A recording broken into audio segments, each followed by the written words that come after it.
कुछ सालां बाद यारा जे आवे याद यारा अखां तां भर लई वे।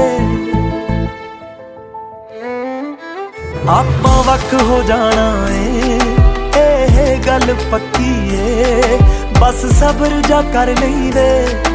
आपां वक हो जाना ए गल पक्की ए, बस सब्र जा कर लई वे।